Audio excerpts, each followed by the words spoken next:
Here we go, ROWZFC, myself, Ed Cavalier. Welcome back, James Dodd. Hello. Good to see you. That's very official. Hello.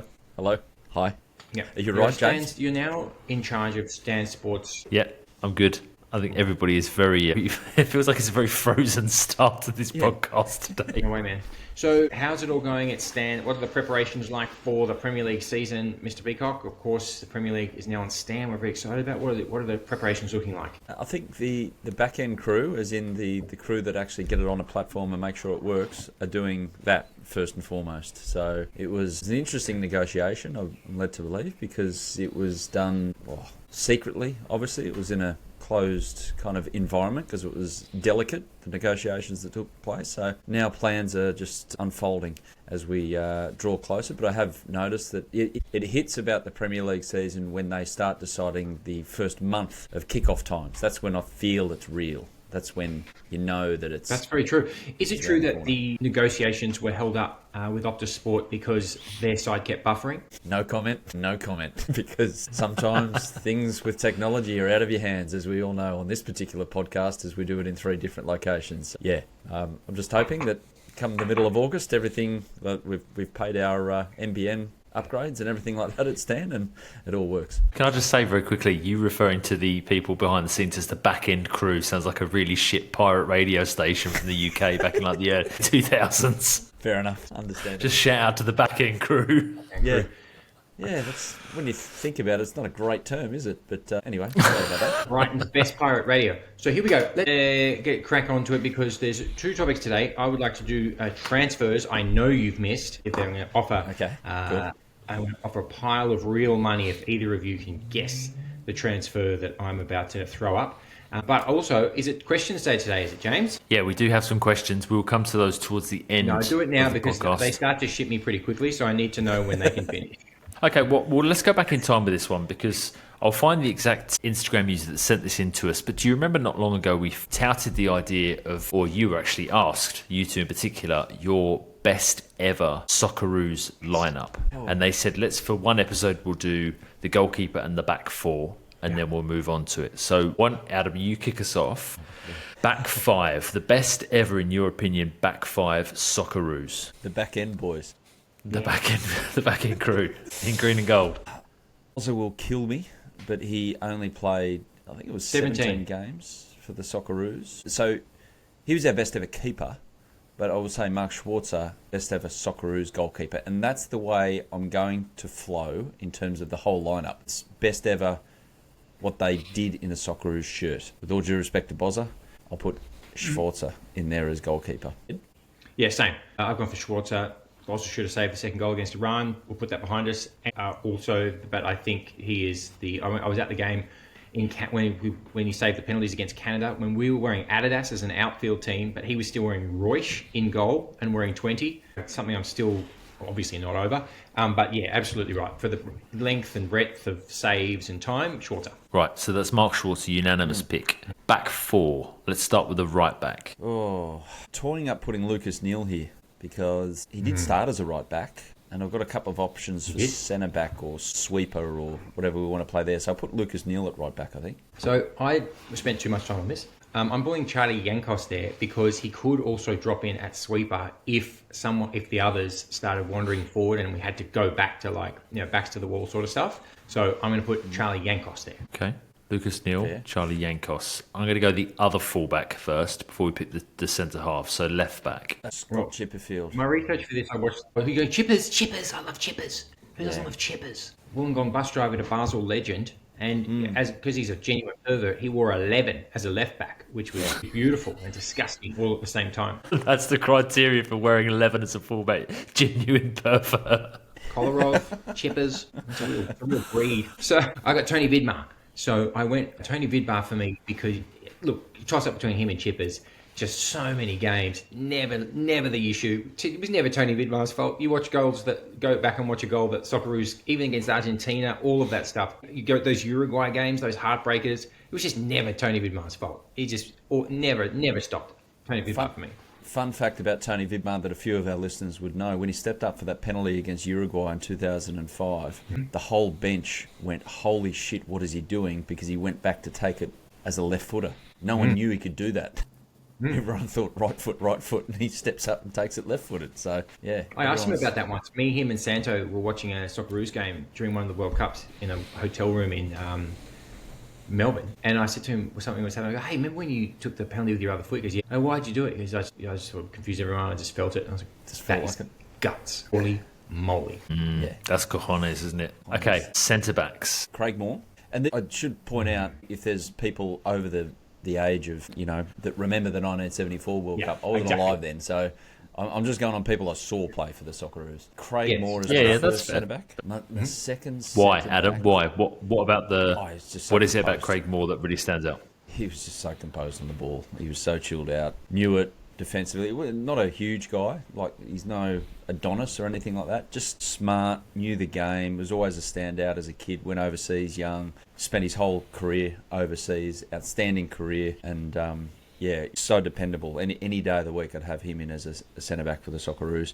And my other centre-back, now, it is recency bias. It's rife with recency bias, but I still can't get out of my head the performances of Harry Souttar at the 2022 World Cup.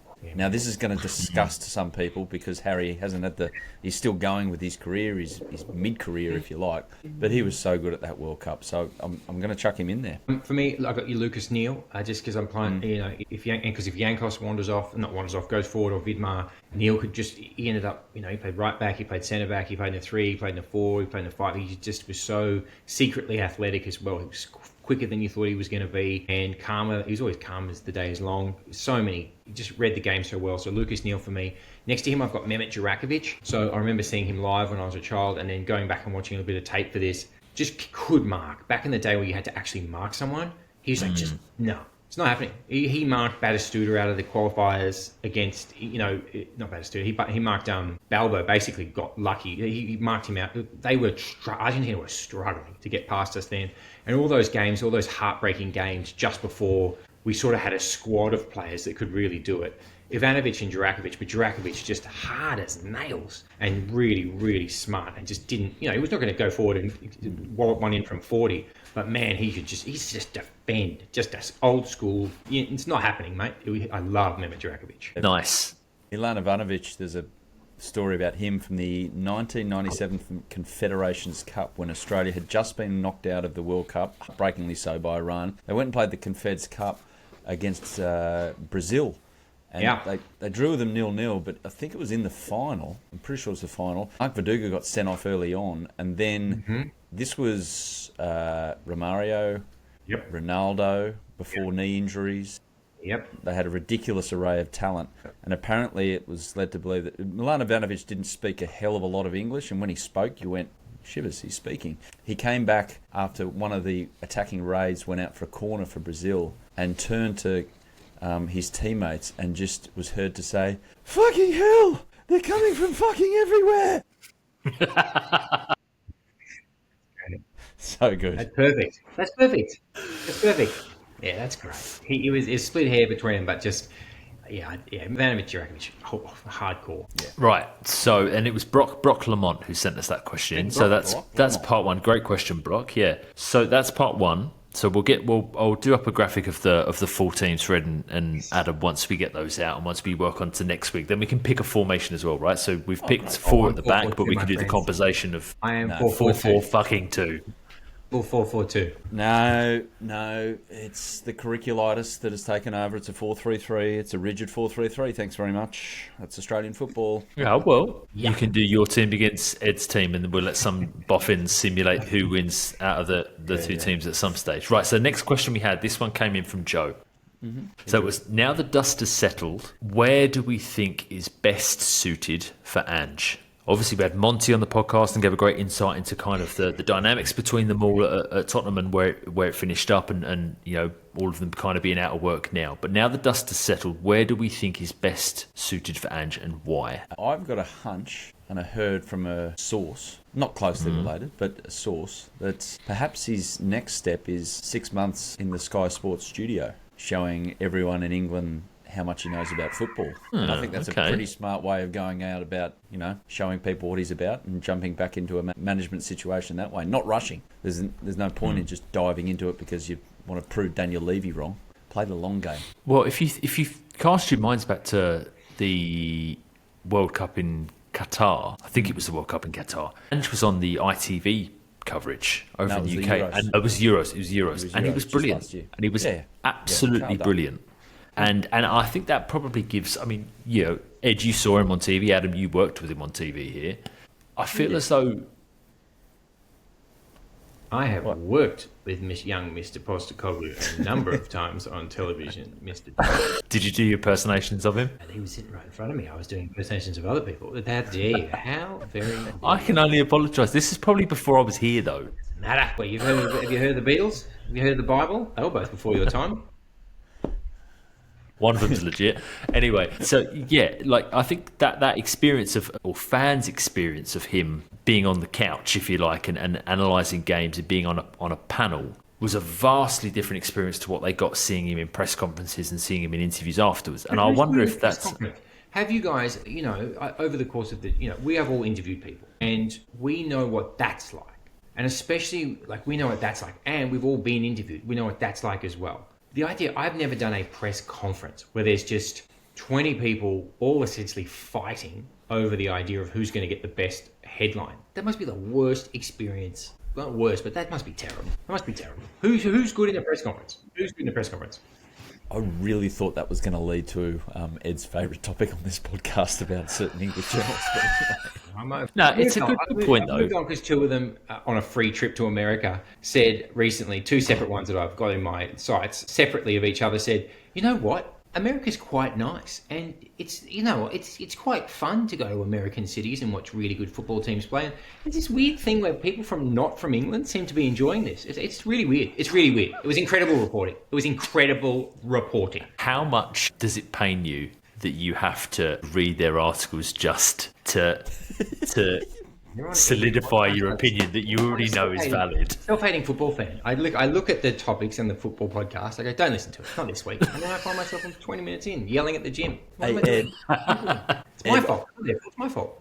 I recently had that ability on a yearly basis to receive presents from loved ones to celebrate the anniversary of being on Earth. And my kids know me too well. I'm going to pass this on to you in relation to journalism and how you can find happiness in reading English journalism. I'm going to change it. The great words of the Dalai Lama, but The Art of Happiness, Ed Cavalier edition, The Art of Happiness in English football journalism. That's what I'm going to find for you. I appreciate that. Do they have in that book the only good story about the Dalai Lama, apart from how they pick the Dalai Lama, you know, the object, you know, the little 2-year-old has to pick him. It's great, right? Yeah. Have you read the bit, the scene when there's only 2 cities in the world when he was flying in, he was like, I don't want to land here, I want to keep moving. Have you read this story? No. I haven't read that story or a page of this book yet, so I will get to it, but no, what's the story? Apparently, I've got to find out where I read it. Apparently, when he was flying into Adelaide, he turned into his series of helpers and were like, get out of here, I hate the vibe. Get the plane moving, I don't want to land here. Oh, I love the idea of the Dalai Lama using the sentence, I hate the vibe. Someone can tell me that story. There's a question. I'm sending you a question, people. I know I've heard that story. I think Richard Wilkins told me it, and I think the Dalai Lama told him Must that. Must be true. But has to be true. Well, I don't know, man. So if someone can find that story, please help me out. Hey, I've got a question as well, James, before you get to your next question. It's from a listener of the pod, a former rugby league great, actually, Josh Mansour, who's a big Arsenal fan. I love Josh Mansour. Source. Okay. He's a good man, Source. Is Gyökeres the final piece of the puzzle for Arsenal to win the Premier League? Deal not done yet, but apparently going to get done in the next couple of days. Your thoughts, Captain Gunner? I'm actually really pleased that you brought this topic up because I wanted to talk about it this week, but I just didn't know how to jam it in. I will come on to it quickly as to whether I think he is the final piece of the puzzle. I'm so bored of like transfer speculation at the moment. You know, like, I was thinking about this, chatting about this with a friend of mine, Sam, the other day, who's a fellow Englishman, lives in Sydney. And he said, do you remember the days when you would go on holiday, like, you know, Spain or Portugal as a kid? And there wasn't like this, you'd know every single thing about a transfer now. Like you'd have to go to the news agents, you'd buy a paper and you'd go, oh, wicked, we might be signing him. Or you'd go on like teletext or the BBC gossip column in its early days, and you're like, oh, that's cool, I can't wait to see if that materialises. Now I know what pair of fucking underpants the player that we might be signing is, and the fact that he's asked for a Toblerone as part of the negotiations. Like, I'm so over it. And like it's been like this for the last, I reckon, 2 months. Benjamin Šeško, Viktor Gyökeres, Benjamin Šeško, Victor, and it's like, that excitement of your club signing a big player has just gone because you already know it's going to happen. Yeah.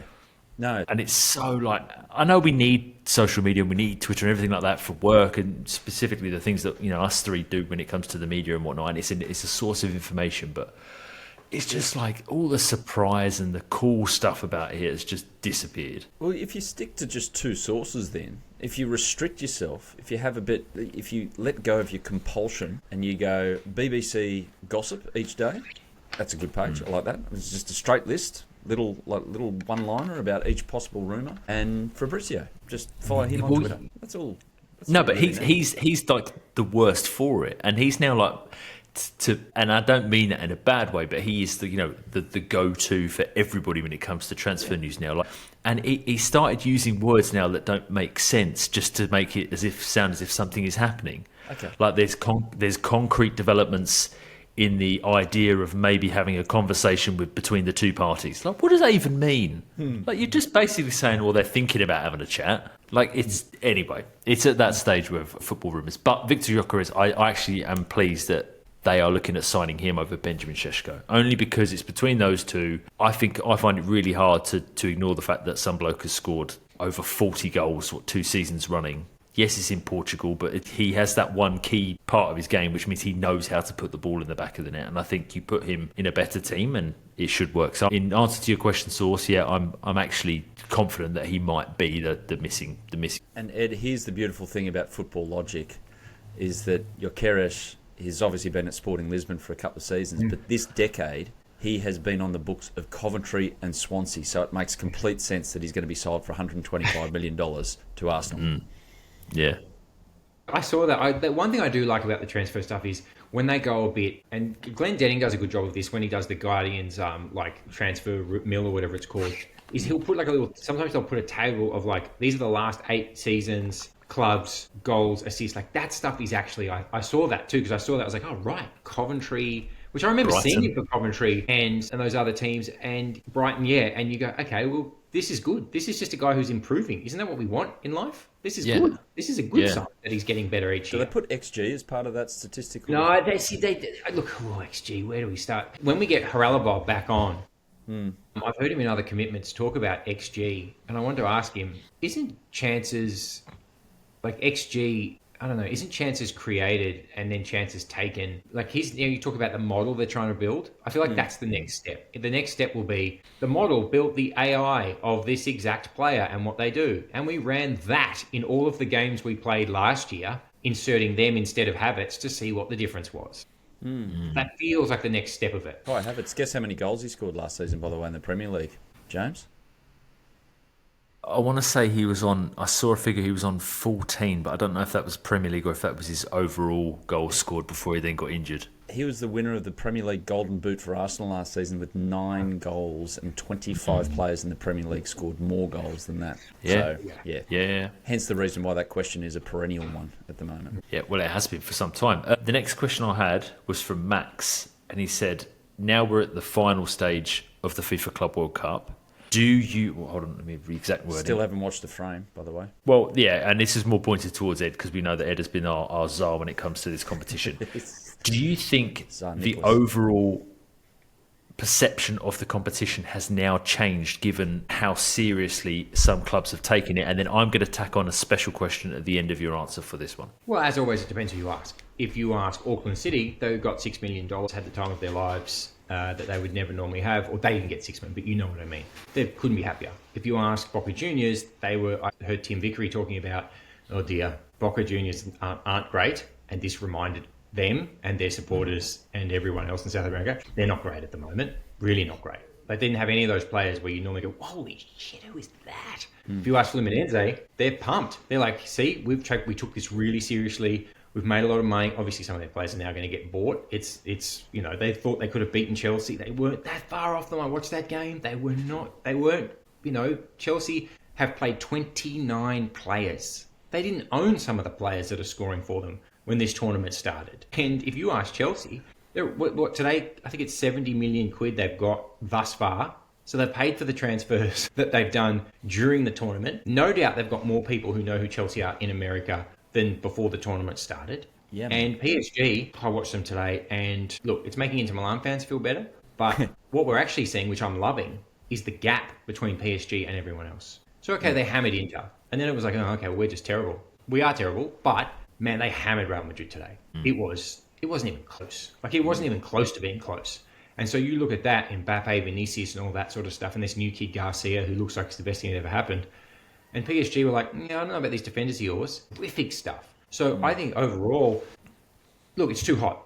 It shouldn't be played during the day in America, but nothing should. Things don't take place during the day in America. As we know, that doesn't work at this time of year, hence why baseball is the only thing really happening. That has been the issue. When this tournament, Adam, is at night in Europe next time, or in Saudi when they've completely covered the country and put it in air conditioning, or in Australia. And Mark Taylor flicks the switch on a giant Fujitsu to get the whole thing moving. Then everyone's going to love it. Overall, it's done everything it wanted to for everyone who wanted to do well. And for everyone that hates it, they can all just go, yeah, it was paid for by Saudi. Yeah, it was only Infantino's ego project. Yeah. The first trophy was called the Jules Rimet Trophy. Why? Because the bloke who came up with the World Cup put his name on it. If you want to be the head of FIFA, you're a mad egotist. That's how you get the job. That's how this works. That's how this works. There is no other version of this. Did I read that they're considering, or this is just a scurrilous Instagram rumour, that they're going to maybe look at a 9 a.m. kickoff time for the World Cup final before it's too hot? Because it's at MetLife, isn't it? New Jersey, New York? It's at MetLife. I don't know if it'll stay at MetLife. I think they'll move it to the Vegas Stadium, the one that's undercover. Oy, Vegas World Cup final. Only because I think they've really realised that that hurts everyone's product is a terrible word, but it's like, nah, man. Like poor old Ronaldo, number 9, who has to sit next to Infantino. And it's like when you're seeing a mate's band and you catch his eye and you're like, this is the one. He every time I've seen it a few times, Infantino looks across at Ronaldo and he'll be talking to someone and he looks back and goes, yeah, man, Gianni, this. All good, Gaffer. It's the best thing that ever happened. Coolies. Yeah. So he's got to do that. Like he's going to go, yeah, whoa, cool, nice cooling break. So that to me is the thing that they'll change, and then none of this will be in. They'll change the heat, they'll change the times, and none of this will be an issue. So one thing that I would love to, the question I wanted to ask was, has the whole thing been, or has the competition been adulterated by the fact that the person who scored both goals for Chelsea wasn't even a Chelsea player when this tournament started? But that's January to February. Like, as soon as you decide that there's such thing called transfers and that they can take place during a time, then sorry, but that's also not new. Like, it's just not new. Can we get like you can play for someone in January and then you can play for someone else in February and beat them. That's just the way it is. Can we get onto the Department of Home Affairs to get people naturalised mid-World Cup if we make the knockout stage next year?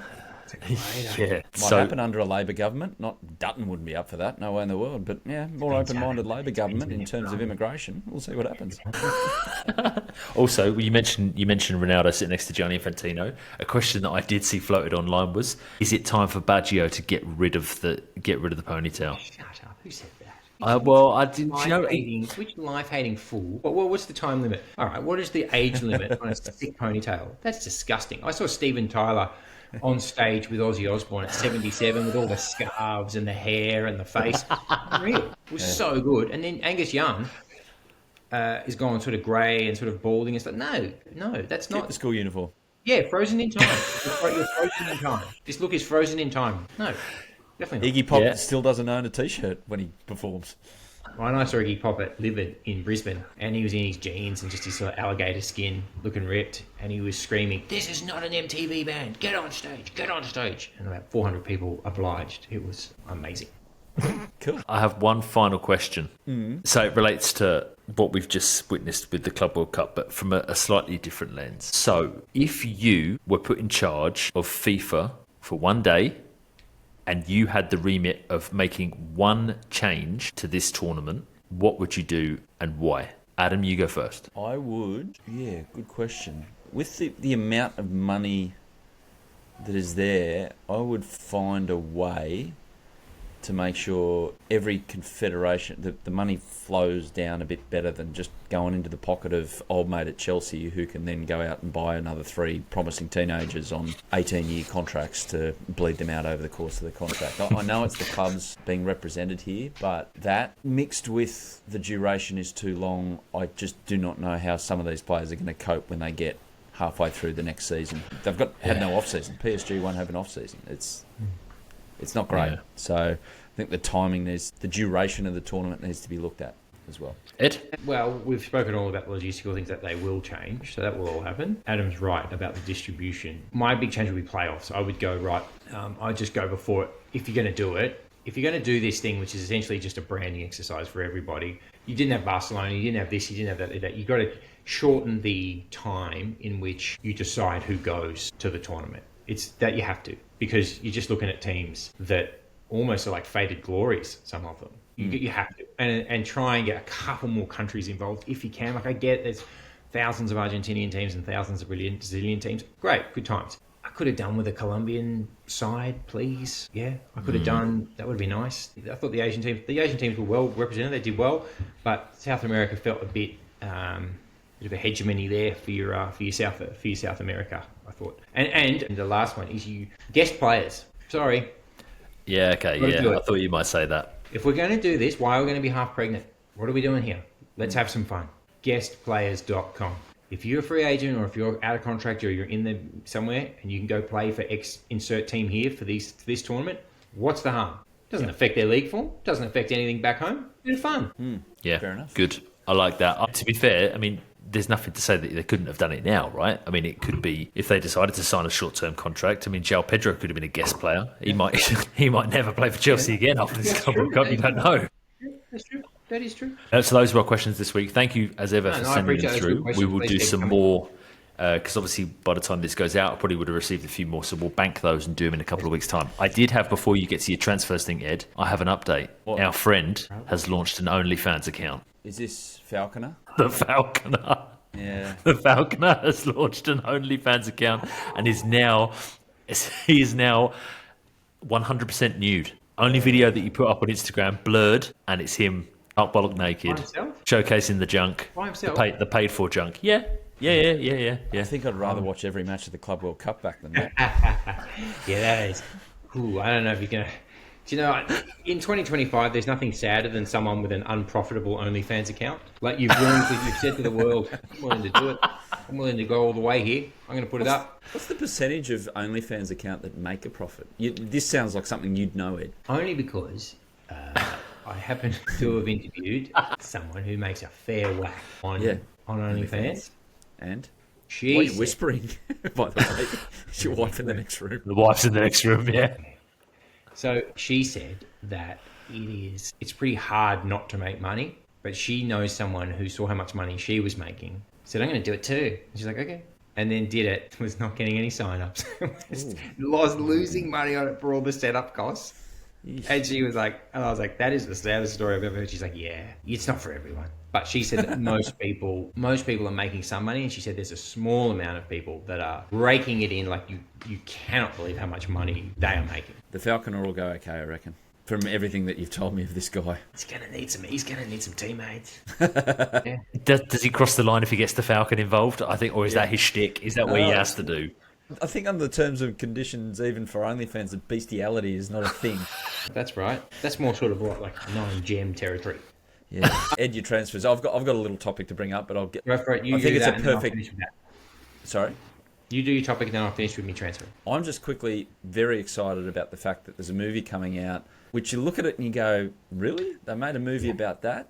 But they are Saipan. So there's a movie coming out in the middle of September about Mick McCarthy's blow up with Roy Keane before the 2002 World Cup and how explosive it became. Because Mick McCarthy is now, he's around... He's doing a loop of the world, and we're in that moment of time there where he's at the side of the world where everyone's paying attention to Mick McCarthy on social media again. It's the famous Mick, it can't get any worse, can it? It can.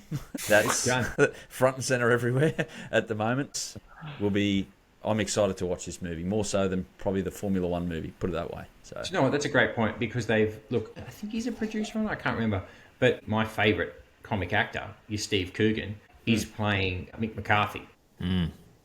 It can. He's as good as it gets, Alan Partridge. So I'm really, really hoping that this is great. Here's a little bit.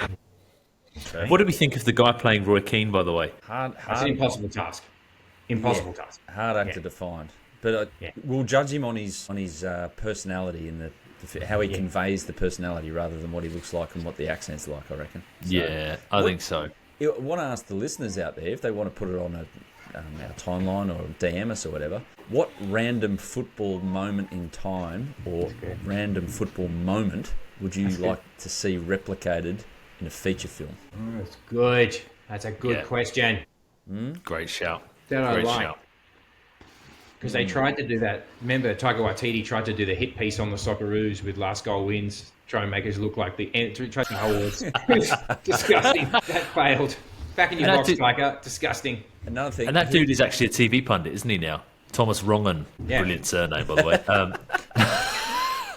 Imagine what his nickname was. Who's going to have the first feature film, not documentary, first feature film with actors playing them out of Messi and Ronaldo? Modern day Ronaldo. Ronaldo plays himself. There's no way he lets anybody else pick him. You're in hagiography versus nothing to do with it territory. Because the key, In Excess, that the In Excess bio series. Yeah, that kickstarted globally the renaissance of the biopic for bands. That is Really? they are all credited to anyone who made one since. Credits the Australian In Excess, and when you just map out exactly, because they're all exactly the same and they all follow the same trajectory. And I watched a Finnish one on Finnair when I was there for 38 hours the other day, and even that I couldn't understand Finnish, and I knew exactly what was going on and what was going on.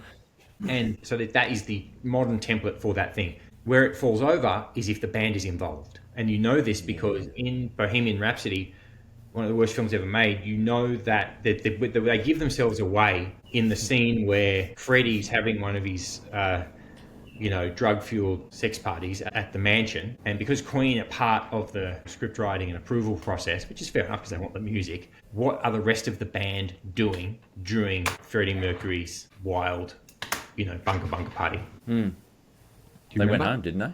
No, before that. Oh, they were just sitting around going, this is a bit weird. Yes, they sit in a circle drinking tea. Yeah. Give me a break.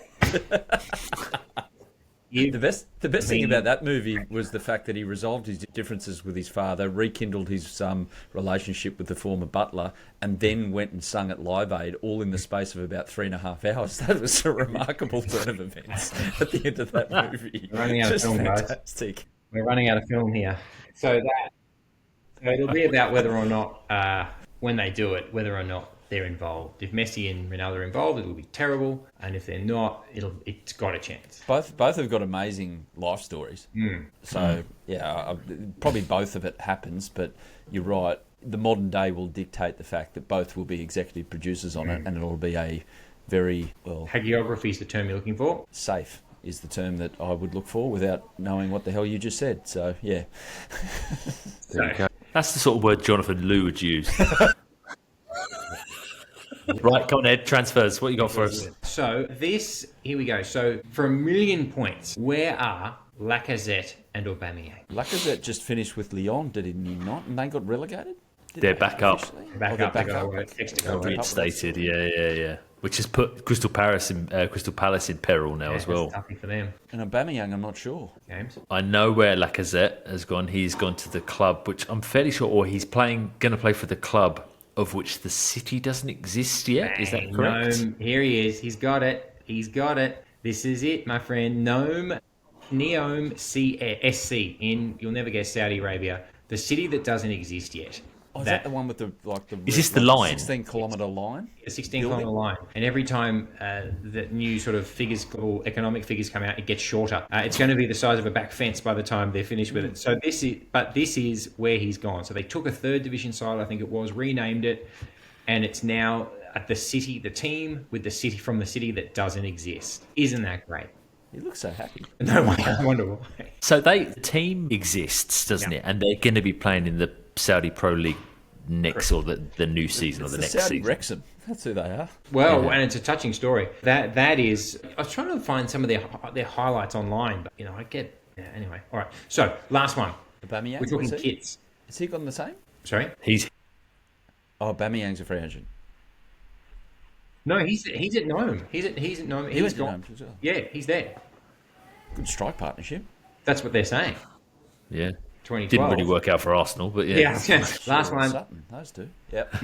Must get kits of the season. Oh, yes. Go for it, Ed. So Almeria away, you're correct. Yes. That thing of beauty that is. Yeah. Castillon, Yeah. our friend Harala Bob.